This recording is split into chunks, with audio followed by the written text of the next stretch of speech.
Hello again. We will start our last panel, which has several panelists, so we have to start right now in order to finish on time. So our last panel is called Heroes Not Just for One Day. And the reason we have it here is that we were trying to make a little time lapse during this conference and start with memories of '89 and then slowly transfer to the present day. And our thinking behind it was very simple. When we were discussing with people who remember 1989, why they came into the street, and Petruška Šustrová also mentioned it during the first panel, the main reason was freedom, the right to have free elections, the right to access public space, the right to demand basic human rights. So we were thinking, okay, freedom was basically the theme of 1989 revolutions, not just in Czech Republic, Czechoslovakia, but also in Poland, Hungary, and East Germany. So what are the topics now? And we tried to invite speakers who each represent some of these topics that activate political feelings, that activate emotions, that activate artistic expressions, but that are contemporary. The topics are ecology, minorities, gentrification, access to space, and the possibility to demand democratic justice in already existing democratic societies.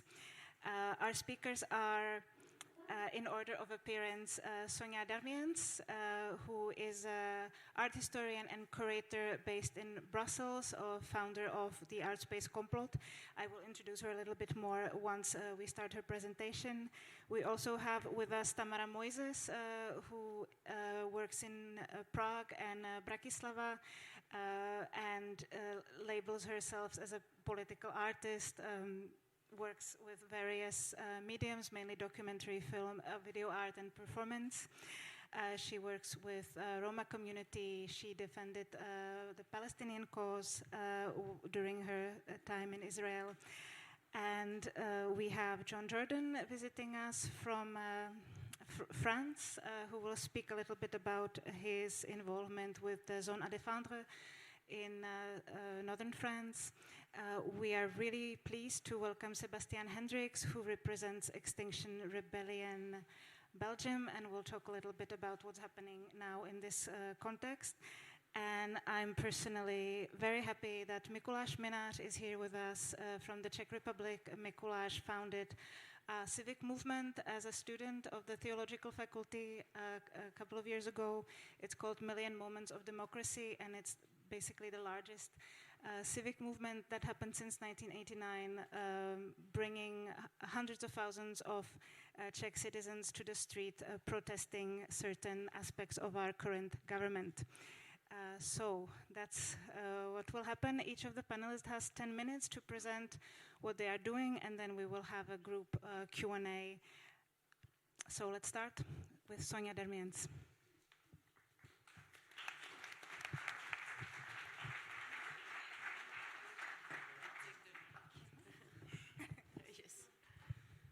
Hello, good evening.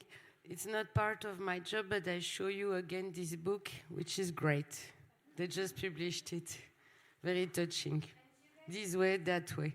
There are QR codes for this book on your program, so each of you can download it. It's a series of interviews of activists from 1989 and from today, so whoever wants to read it, QR codes on your programs. I didn't prepare images, but I asked to play a website. It's coming at some point. If not, I will stand to see all of you. It's so great to be here. So I present myself. I'm Sonia Dermience. I'm a curator, art historian based in Brussels. I work with the Czech Republic and also many other countries with contemporary art project, but there is a but. It's not only exhibitions. We are working more and more in the what they call civil society, hopefully so civilian and less police. And we try to make projects in what we call the public space. What is so public here? Only to speak about the public. Public space, participation, all the key words that they use in all the EU applications. And how do you make them real? How do you make them more participative, more human, more collective, more organic, more, as we like it, more human? Only that, just to talk about humanity. So I was trying to summarize my thinkings, listening to the other interventions during the day. And two key words came back to my mind, which are very modernistic as well, but, you know, we cannot escape our conditions, so why not? I only know the words I know to define some kind of practice. I was thinking about something very reactionary, as some people could say, which I call primitivism, but I still like it, because for me the primitive is not only a colonial term, it's calling back for nature, what I call using less product from the industry, you know. And minimalism, which is hyper-modernist term, very manufactured, because minimal art is, you know, made by a factory. But you can be minimal primitivist, why not? So I'm just thinking, because we are all made of dualities, everything is based on duality, and not only the good and the bad, hopefully. There are many colors, not only the gray and the black and the white. So also, I think it's a political statement to go back to colors, certainly, not only text. And is why this is horrible, all those texts. And these first images is maybe very representative of what we are doing now with this organization, which is called Complot, that was founded in 2002 in Brussels, is that we are working outdoor in a garden, which has extended toward the street, and we are making what we could call a kind of land art, in also, again, in old terms, trying to put sculptures outdoor, but not only just to put an object in the landscape, but to put ourselves as subject with other subjects. We are not trying to control the landscape. That's the other part of the theory. The landscape is not an object that you try to use. It's not a tool. It's not a background.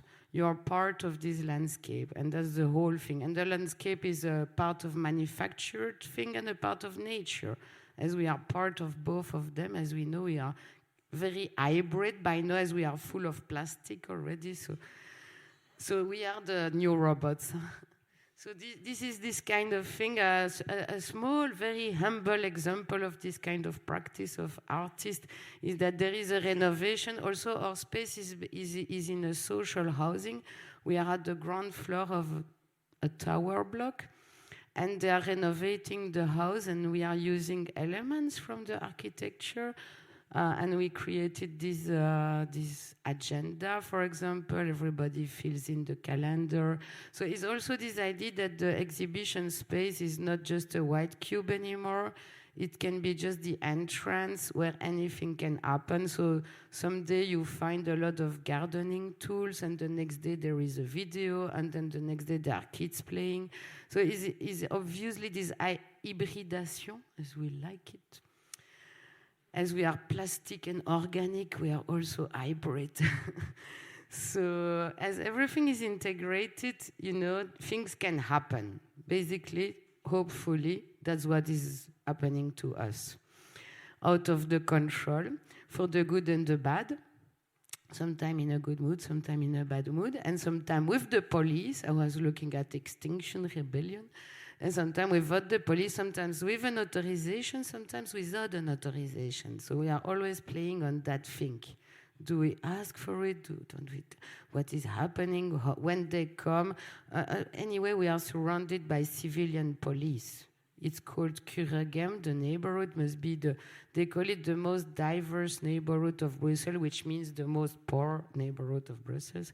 But it's also great because it's where they forgot parts of the territory. You are 10 minutes walk from the South Station, and it's a forgotten territory.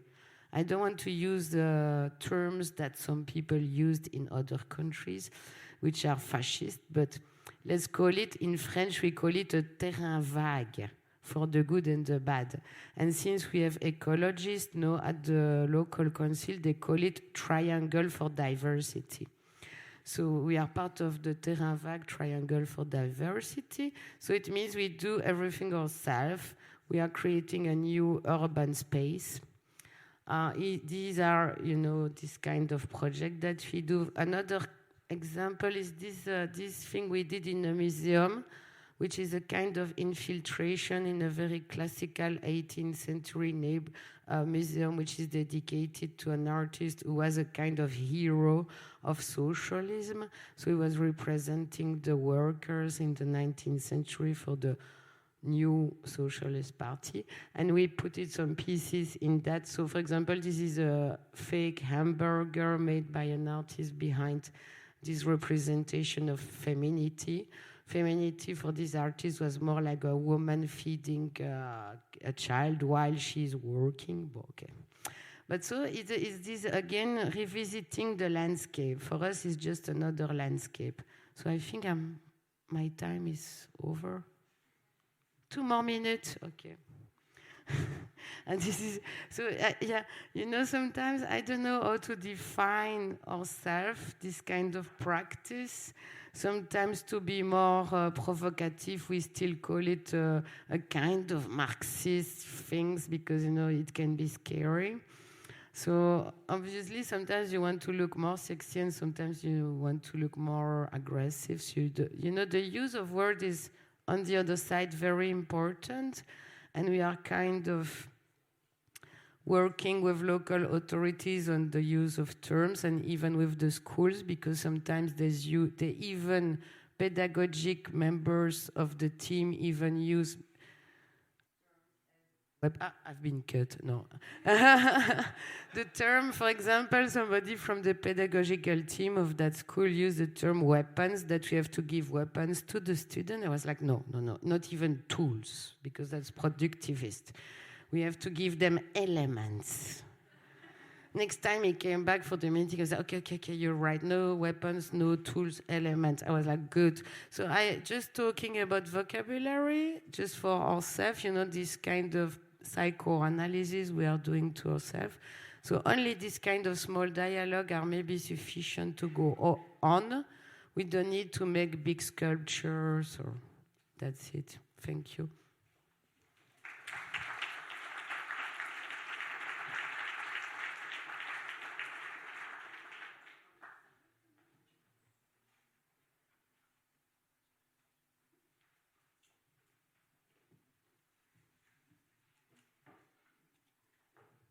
So, hello to everyone. I am Tamara Moyzes, and I'm calling myself activist. So, I'm trying the last 15 years actually push the border, like from art to activism, and merge it somehow together. Like the story started when I studied on Academy of Fine Arts in Israel. In Bezalel, in Jerusalem. So I was Israeli and Jewish citizen. So and it started a second Intifada. I started to be very active as an activist. I was a part of LGBT and feministic movement. It's called Black Laundry.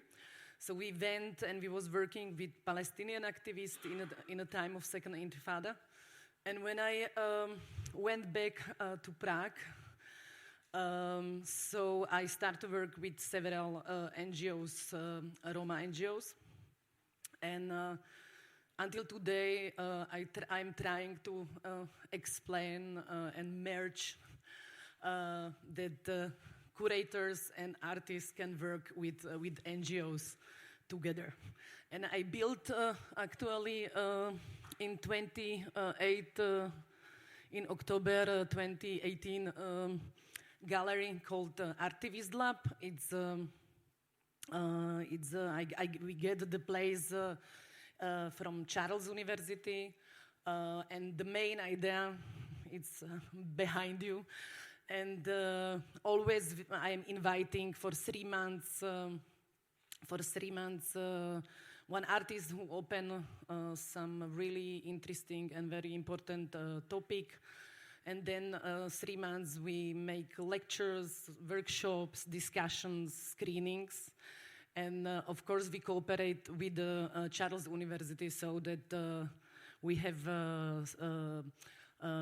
people like professionals who are coming, and we are discussing with them all these topics.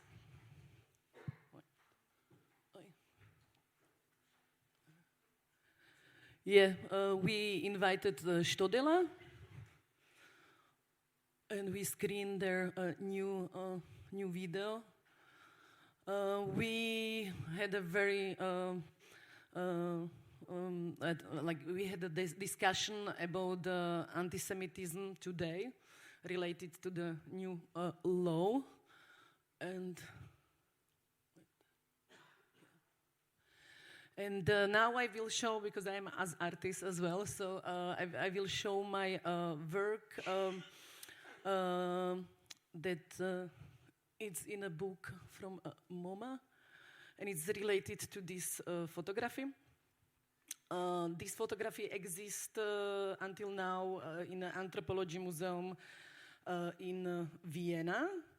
The photographer was actually not an anthropologist, but he was working in bank, and in a free time he always went to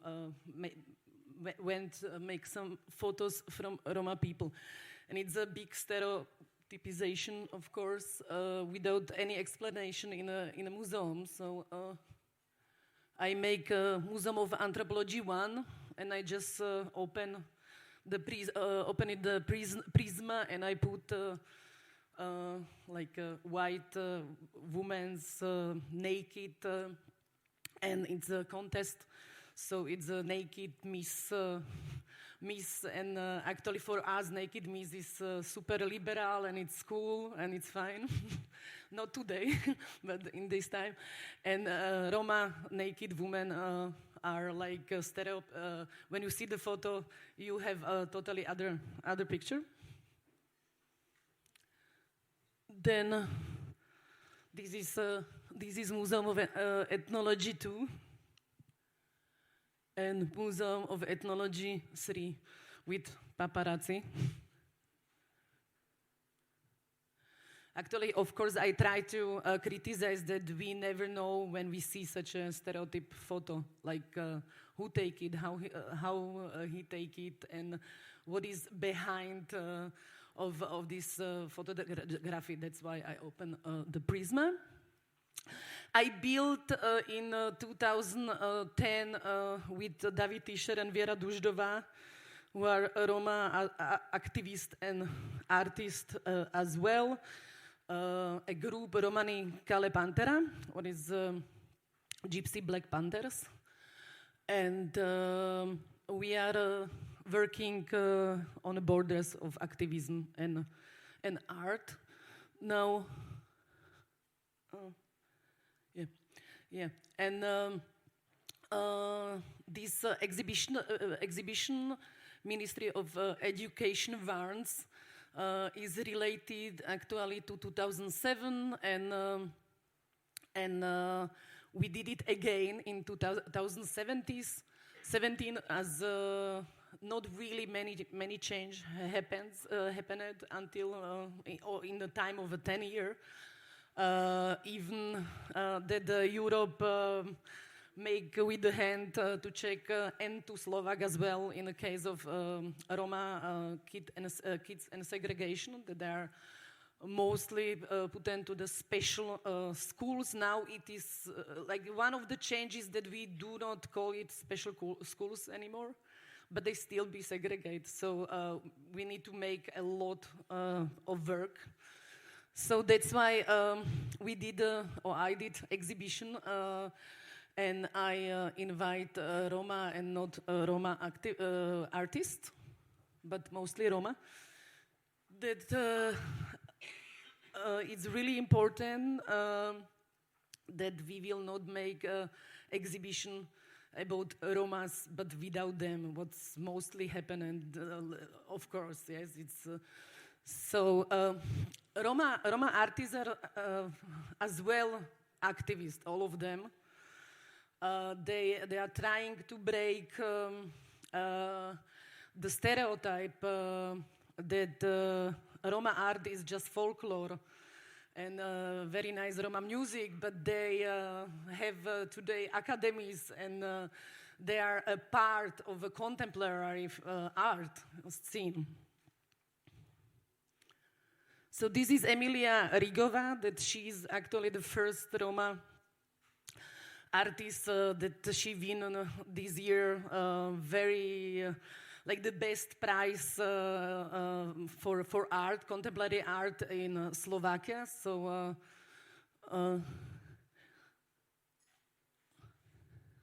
this is Seat, and that's we all together.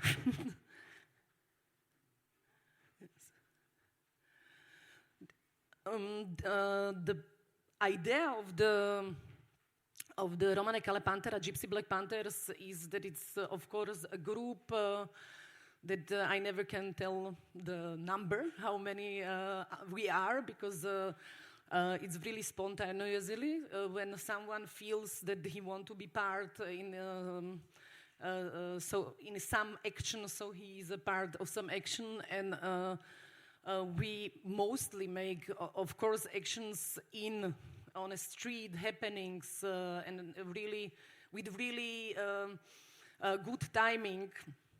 And it's really important for us to go to the press and through media reach the people. But of course, on other hand, as a Roma artist, it's for us really important to be in gallery and to show that that we are present there. So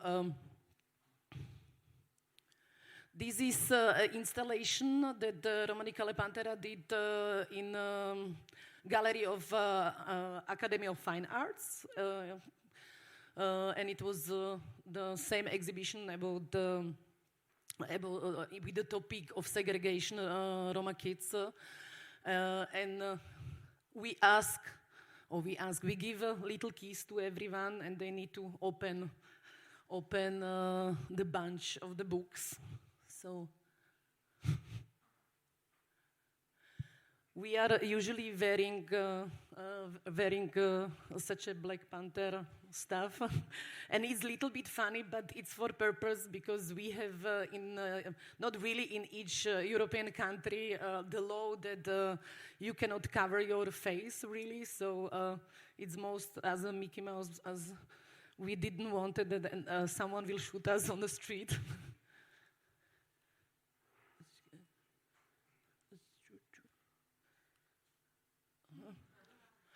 So now I just want to show work how it is when we are in a street and when we get the media attention. So this is emergency package against Okamura's fever, and actually Tomio Okamura is the head of really right extreme extremists. So and he have political power, of course. So and he actually with his sentence denied Roma Holocaust. So we did this special package, emergency package against Okamura's fever, and we went near to Czech Parliament, and we give this package to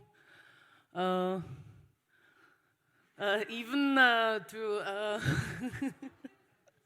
Prime Minister. Of course, we knew. By the way, the Prime Minister 1 year before said this very similar sentence. But the point is that we knew that we need to give this package to him, as without him it will not get the media attention at all. So he took it, and he was happy that it was not against him, but against Okamura.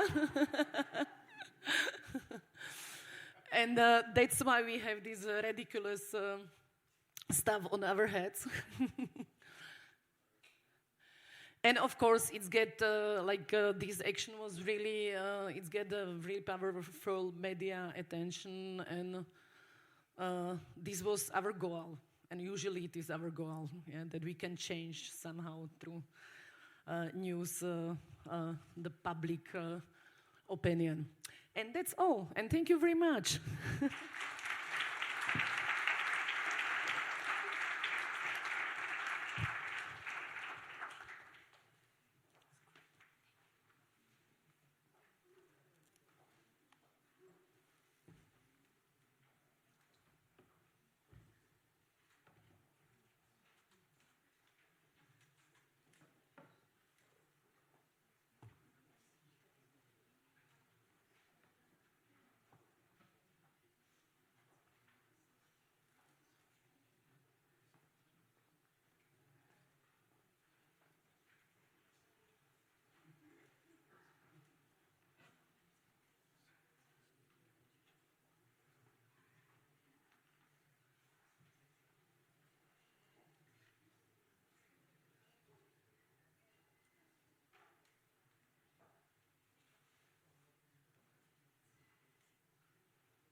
Ça marche?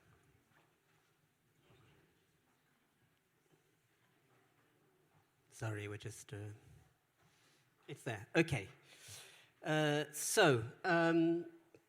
lessons in the art of revolutionary process in 10 minutes. I'm going to try and do this. Thank you very much for the invitation.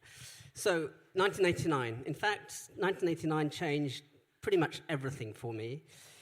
Even though I was living a long way from Eastern and Central Europe, I was living in London. But it taught me many, many lessons that I think shaped my practices and many of my comrades' practices for some decades to come. In Patrick Kenny's fabulous book, A Carnival of a Revolution, he summed up many of the key lessons that we learned from witnessing this revolution from afar. And in it, he shows really how the behind-the-scenes grassroots movements, it was them that opened up the space for the revolution.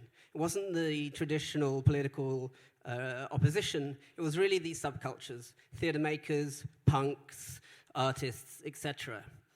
And the book's great. It has chapters like How the Smurfs Captured Gargamel or A Revolution of Style.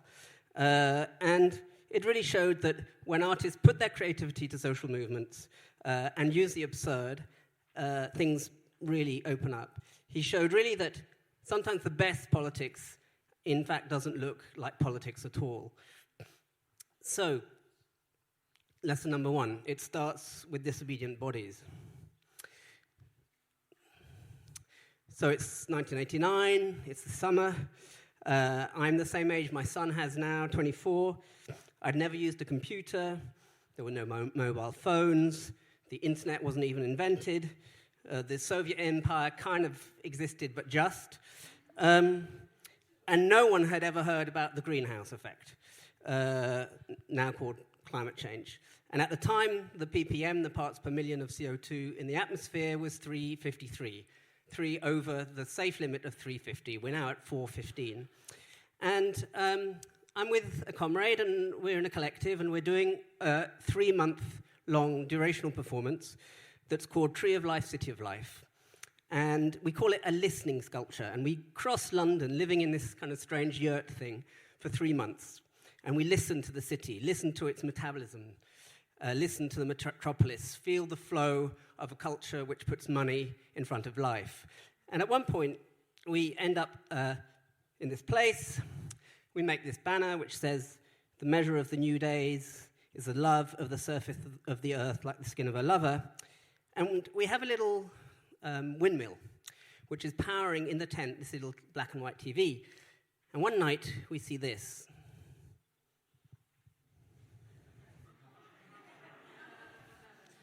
Yeah.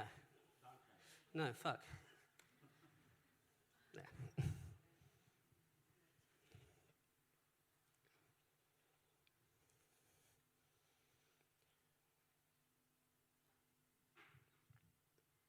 And it changes everything. And a few days later, I do this performance, pushing a wheelbarrow of bones into a crowd in the city of London, of the crowd going to work in the banks.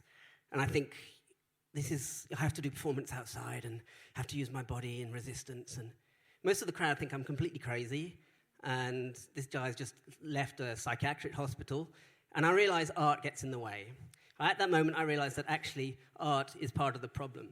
And we make a postcard at the end of the project that says, the question of art is no longer one of aesthetics, but the survival of the planet. And I decided to desert the world of art, thanks to this image. So in the 80s, I was doing kind of performance art, like Chris Burden or Marina Ulay and Ambrovic, or Gina Payne. And I realized it was just the same people, 500 people coming to the same shows, the same museums, the same galleries every time. And then I was very lucky to get involved in what I then learned was called direct action. And I started getting involved in a movement which was trying to stop the building of a motorway that was destroying 350 houses and 3 ancient woodlands to save 7 minutes on a car journey. And I started putting my body in the machines to stop the building.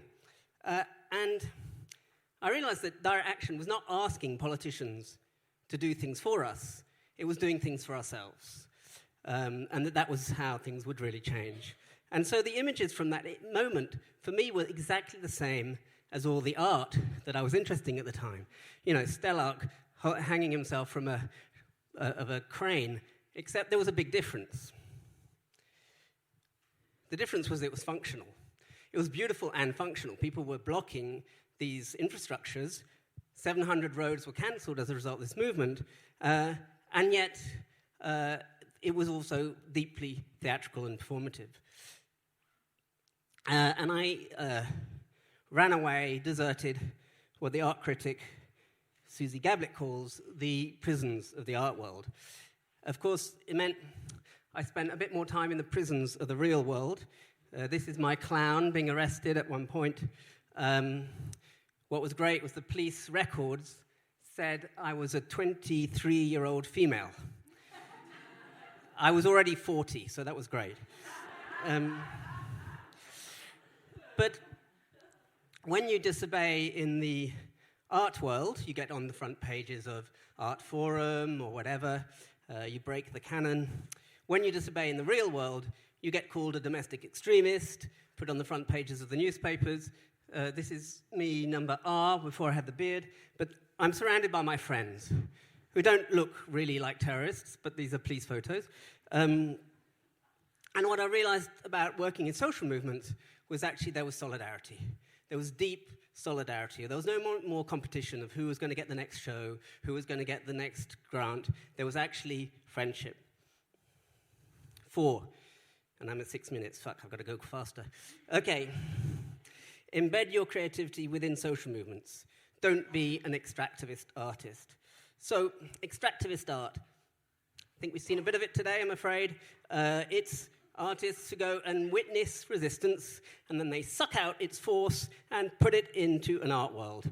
They put it into an abstracted, uprooted context. And for me, this seemed a problem. And so this lesson is get involved in the movements. Make the movements your material. I was lucky to be in a group called Reclaim the Streets, where we created prefigurative street parties against cars and life, where the love of pleasure and politics came together, making politics pleasurable with dance and music. And actually, we thought the revolution wasn't a garden party, but was a street party. So we'd do these big illegal street parties and show the world what a street could be like without machines. And it had such cheeky creativity, such as when 8,000 people occupied a motorway, under these carnival dresses, we had people with jackhammers making holes in the tarmac, planting trees. And so these moments of creativity, organising a carnival against capitalism in the City of London, it was really about embedding oneself in the social movement. I'm going to go a bit faster here. Another lesson is refuse representation. So when you embed yourself in the social movement as an artist, you have to refuse representation. You apply your creativity to forms of resistance and forms of life. So most artists respond with pictures of politics. So this is Olafur Eliasson during the climate crisis. What does he do? He puts big bits of ice from the Arctic in Paris for us to watch it melt. That's extractivism. We could call it also neo-aesthetics, encouraging us to watch the apocalypse. I don't think anyone here really wants to watch the apocalypse. Co-design tools of disobedience. So the anti-thesis of neo-aesthetics means reclaiming the usefulness of art, making art useful again, and not being scared that if it's useful, it's the nasty, dirty word, propaganda.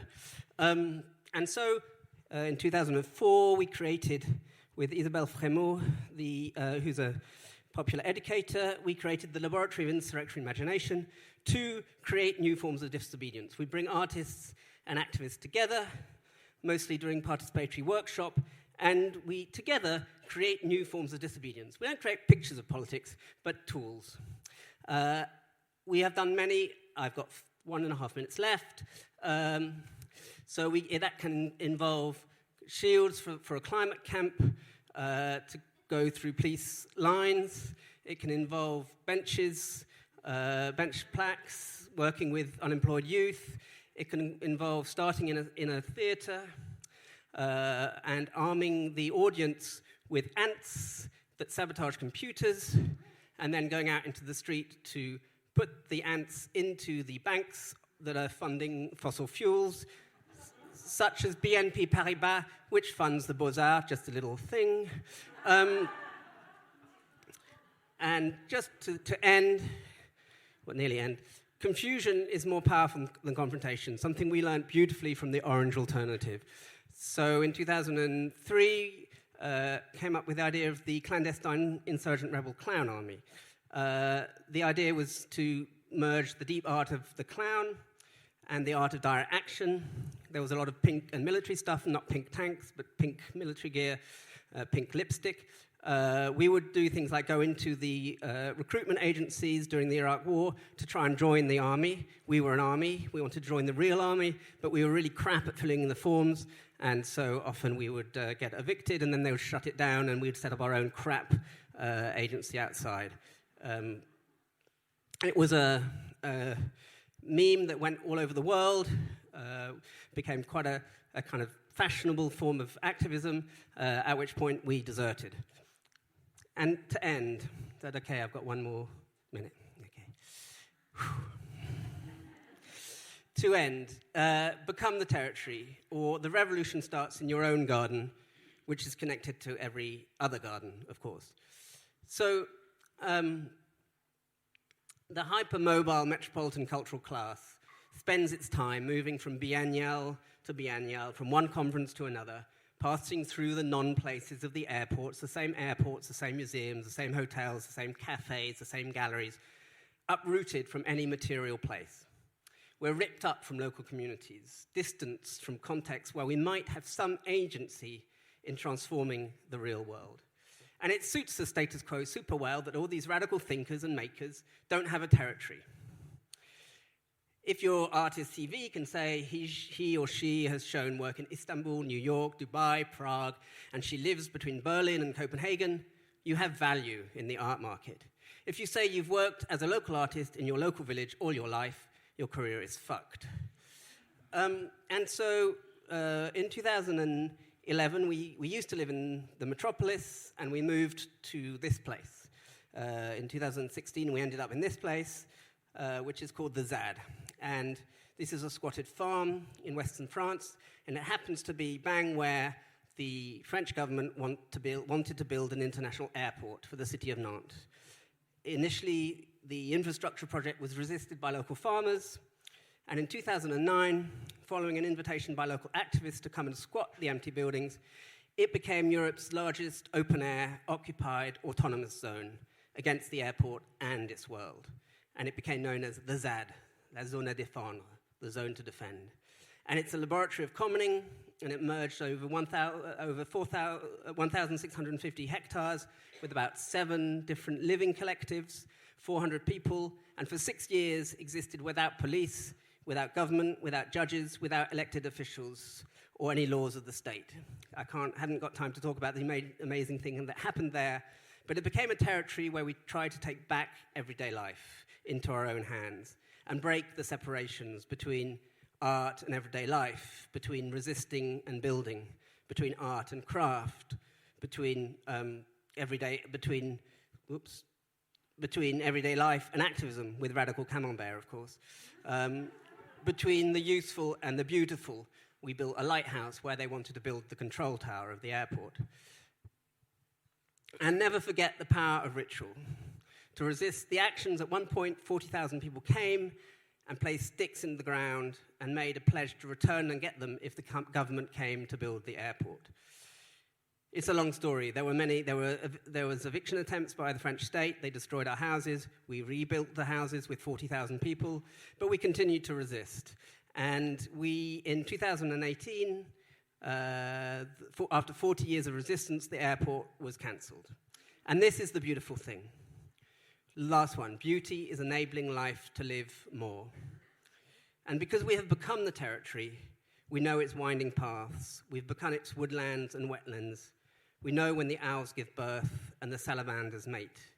And the relationships and attachments that we've built between ourselves and the more than human forms of life on the zone could never be taken away. And now this place, this wetlands, remains a wetlands. It remains a farmland for producing food. And the airport will only ever be a negative shape, a ghost. And for us, this is the aesthetics of the age of extinction, the art of revolution today. It's holding back the monoculture machine of capitalism. It's decolonizing up space, opening it up as somewhere that enables forms of life to flourish, to connect, to unfold, to differentiate. That is what is beautiful. That is the art of life, to let life live more. Sorry, I went over time. I'm really sorry.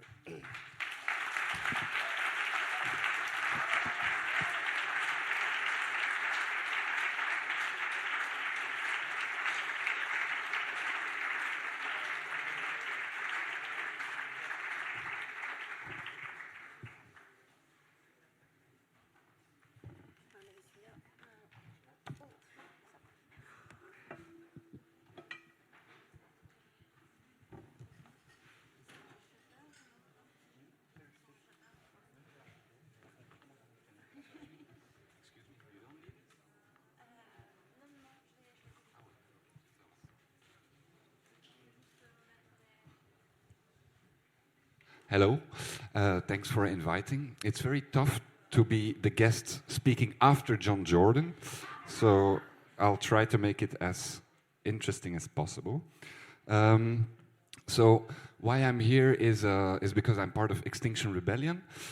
So I'd like to talk a little bit about that movement, of course, and I also want to say that I'm one of the many voices of Extinction Rebellion. Some of my rebel colleagues are here in the room, so if they have something to say, they just raise their hand and I give them the microphone.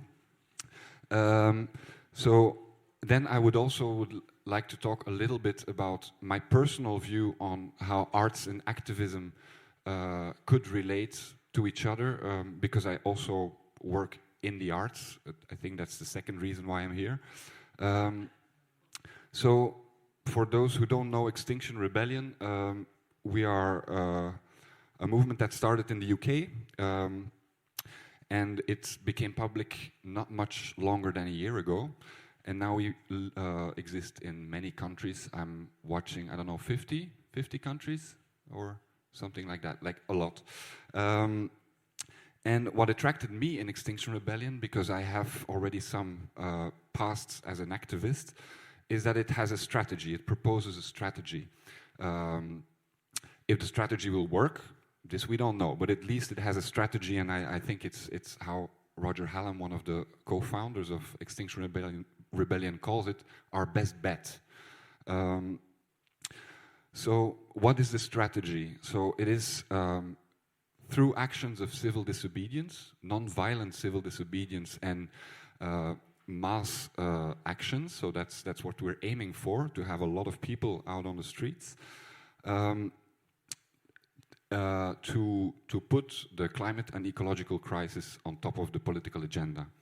An important part of the strategy is also the escalation part of it. So we want to keep on building up our numbers, and if one action fails, it doesn't mean we stop, we just go on, there's no other choice.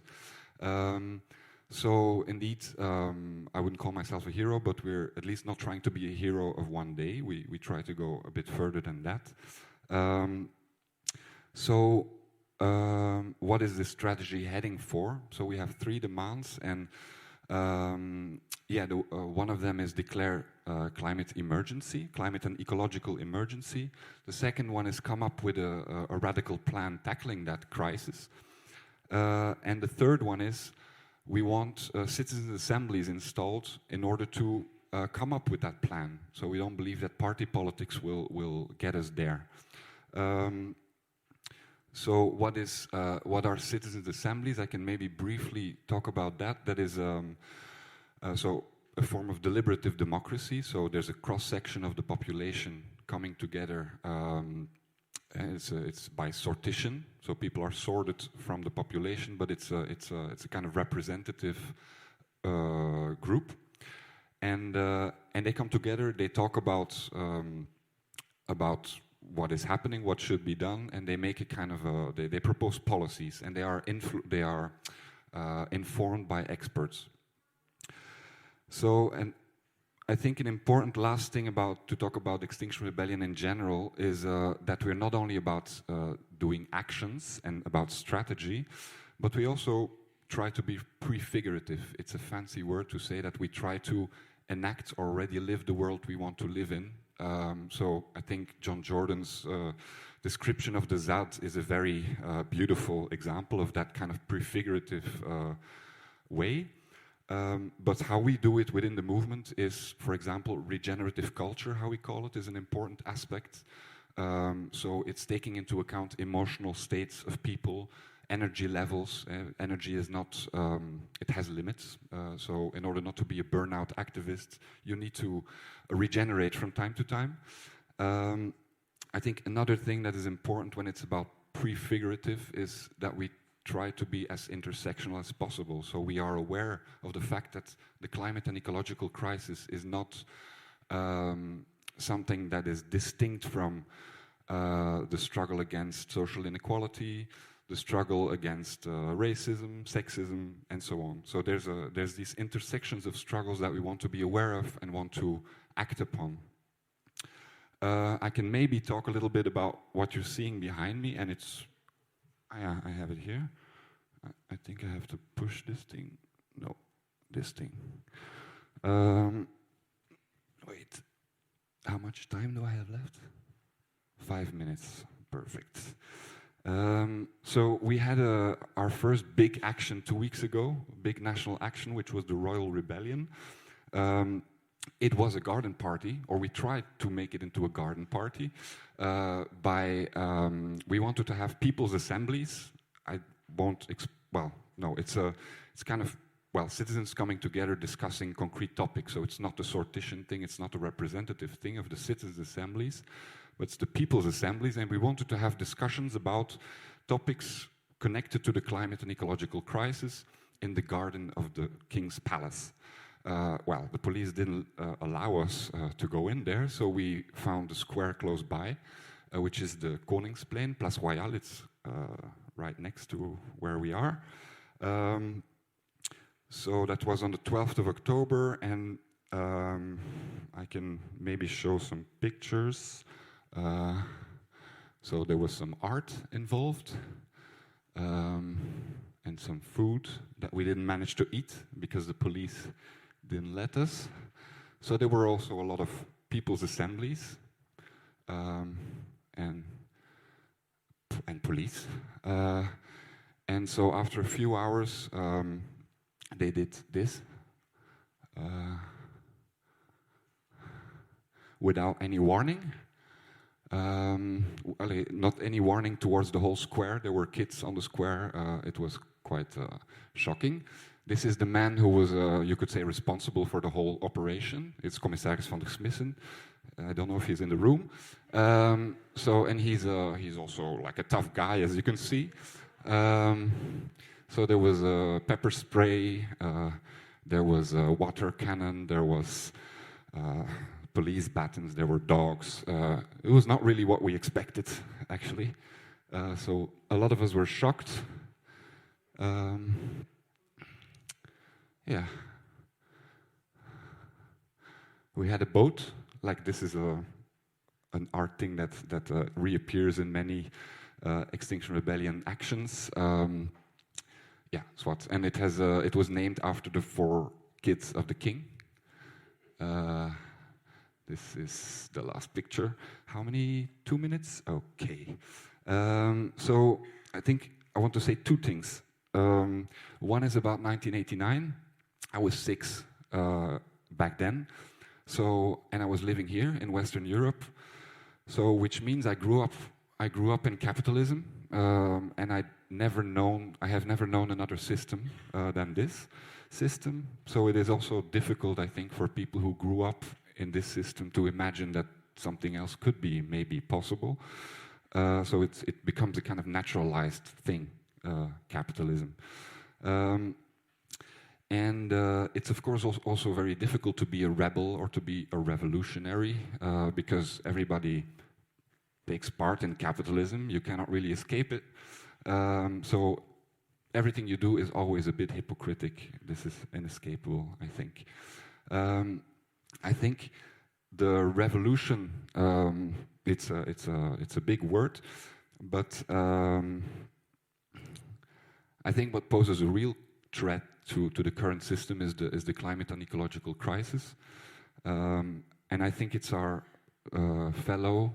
non-human fellow Earthlings who are bringing on the revolution. And so we cannot really escape that revolution in that sense, if we want it or not. I think the topics freedom and democracy are still the same. I think we're still struggling for freedom and democracy, but it's which freedom, which democracy, and for whom. I think these are the... And then a last point, hopefully in half a minute. So arts and activism. So I work in the performing arts as a teacher and a critic, etc. And very often in what they would call politically engaged projects. And it's only recently, and actually since I joined Extinction Rebellion, that I don't want to make them merge. I think a lot of people try to do this, and it's also very much welcomed by the arts world. So I believe you can be an activist, and a radical one, or try to be a radical activist, and then be an artist or work in the arts world. Like you can be a stamp collector and an IT specialist. Okay, the parallel doesn't really work completely, but so I think my current, I'm nearly finishing, my current position is it's a kind of personal reaction, I think, to a kind of, what? Okay. So I think there's this overblown, exaggerated discourse about what art can do. There's big expectations that are being raised in discourse, like there's so much talk about how radical and political art can be, and it can never really realize those expectations, so it's always a failure. A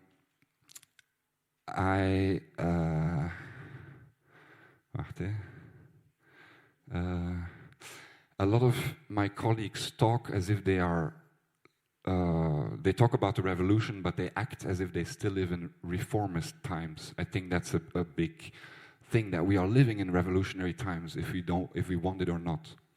But they still act as if they're reformist. The last point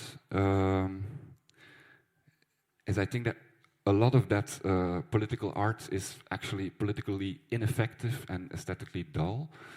And so the arts are overestimated and underestimated at the same time, I think. Okay, I'll close on that. Thank you.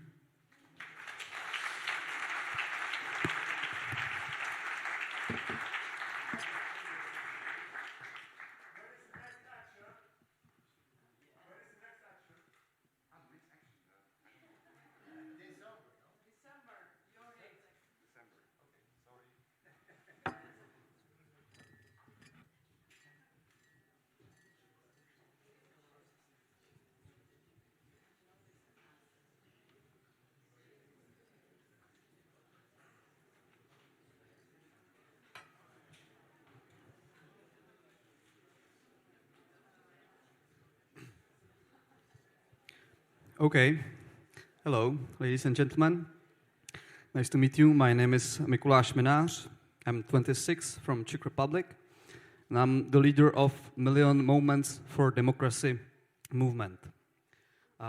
This is our slogan. We connect people who care about democracy, or we can say who care for democracy. And it can, what it means, it can look like this. And I have 10 minutes to explain you how it happened. So, in the beginning, there was a student of philosophy and theology, that's me, and elections in 2017, which developed like 30% got populistic oligarch Andrej Babiš, which is now our prime minister, 10% right-wing extremists, and 8% communists, which means they have together 115 seats in parliament from 200, and that means problems for democracy. This is cartoon, but a lot of truth is hidden in it. In the left, Mr. Babiš, the oligarch. In the right, Mr. Okamura, right extremist. Another problems is that presidential elections in 2018, we have old new pro-Russian president called, his name is Miloš Zeman, and he has some power deal with Prime Minister Babiš. Okay, what we did, we started with some petition, which was like, it's unacceptable that 70 years after the communist putsch and 29 years after the Velvet Revolution, our prime minister is criminally prosecuted, former agent of communist secret police, and that's not normal. We want Andrej Babiš to resign. That are not the only problems. He is the second richest oligarch. He is the owner of nearly 30% of Czech media market, so very big clash of interests. Something happened what we didn't expect. After 20 days, we had 200,000 signs under this petition, which gave us power. This is our first punk demonstration in the April 2018. We also made some creative new form of protest. This is silent demonstration. People were just standing silently with their mouth taped in different ways.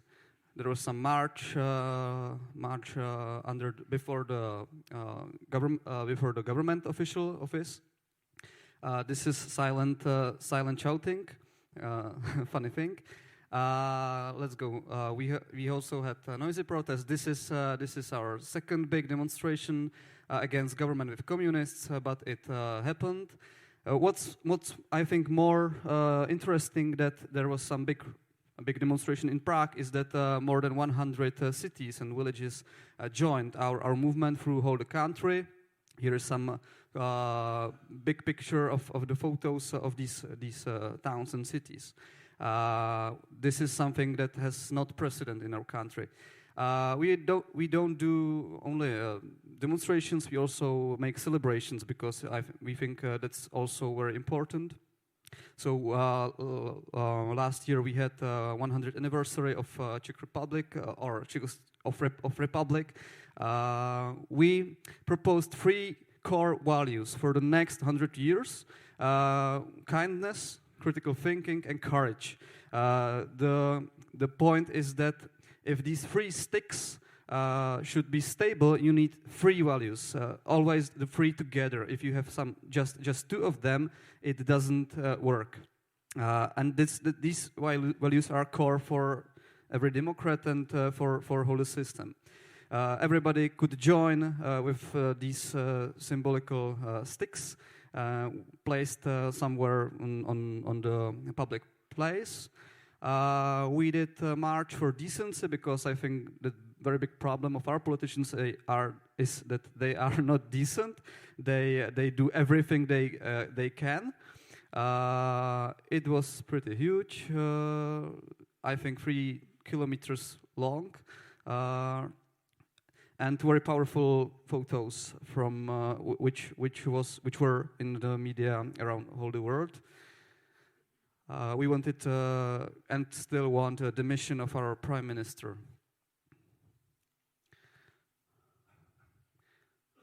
This is Old Town Square in Prague. Okay, but the biggest thing we did was this spring the series of demonstrations for independent justice. I apologize for there are some problems with the font, but I think it looks like more artist than before. So we demanded 2 things, basically independent Minister of Justice, because one day after police suggested our prime minister of fraud with European subsidies, he replaced the Minister of Justice. And we also wanted his own resignation. So it started in the end of April. First 10,000 people on the Old Town Square. Next week, 20,000. Next week, 30,000. Next week, 60,000 on the Wenceslas Square. Next week, 250 places joined through whole the country. Next week, 120,000. This is Wenceslas Square in the Prague. So biggest square in our country, and it was overcrowded. So we had to look for another place. Next time, 320 places. And this is it, the biggest plane in Czech Republic, 300,000 in the end of the June. So I will show you a few another. It was biggest protest since 1999. Maybe we will see some bigger. We will see, because problem is still here. This is from the air.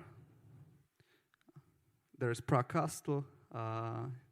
This is beautiful photo. I like it.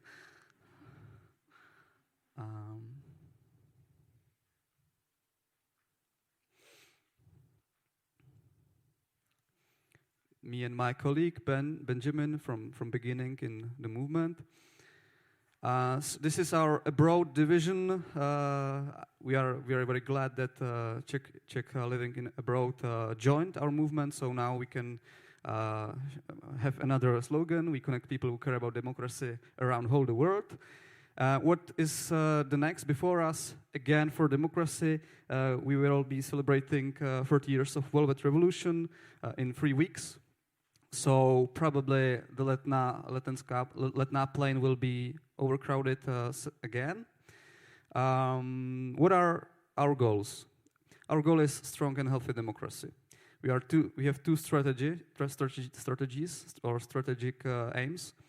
First is that we are civic watchdog. We defend democratic rules and institutions because that's the biggest problem now in Czech Republic. But it's just short-term goal. If we want to succeed in the long term, we need to cultivate civic society so that more and more people will be active, engaged, and interested, so that change can happen. Okay, so what does it mean, million moments for democracy? It means that if million people do small things together for democracy, their impact is huge. Thank you.